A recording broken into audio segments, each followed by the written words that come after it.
తిరుపతి జిల్లా కోడూరు ఎమ్మెల్యే అరవ శ్రీధర్ ఎపిసోడ్ లో మరో ట్విస్ట్. జాతీయ మానవ హక్కుల సంఘాన్ని ఆశ్రయించారు మహిళా ఉద్యోగి.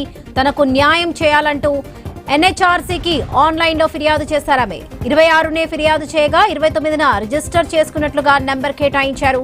విచారణ చేసి నివేదిక సమర్పించాలని ప్రభుత్వానికి ఆదేశాలు వెళ్లినట్లుగా ఆమె తరపు అడ్వకేట్ చెప్తున్నారు.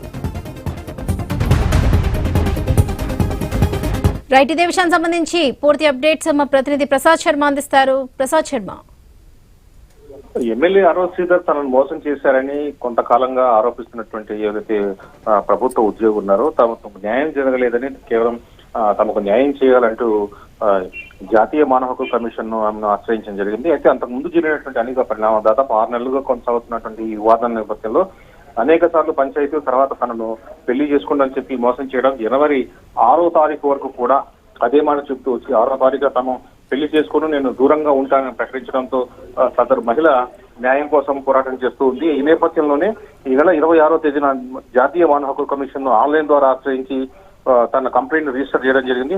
29వ తారీఖున నేషనల్ హ్యూమన్ రైట్స్ కమిషన్ ఆమెకు ఇచ్చినటువంటి 186/1/13 2006 కింద రిజిస్టర్ చేసింది. దీంతో ఈ అడ్వకేట్ ఎవరైతే ఉన్నారో సాయి కృష్ణ ద్వారా ఈ హ్యూమన్ రైట్స్ కమిషన్ కు వెళ్ళినట్టు తెలుస్తుంది. మొత్తానికి తమకు న్యాయం జరిగే వరకు ఈ పోరాటం కొనసాగుతున్న వారు చెప్తూనే జాతీయ మానవ హక్కుల కమిషన్ కూడా ఈ వ్యవహారంలో మొత్తం ఒక రిపోర్ట్ తయారు చేసి తమకు సబ్మిట్ చేయాలంటూ కూడా రాష్ట్ర ప్రభుత్వాన్ని కోరినట్టు తెలుస్తోంది.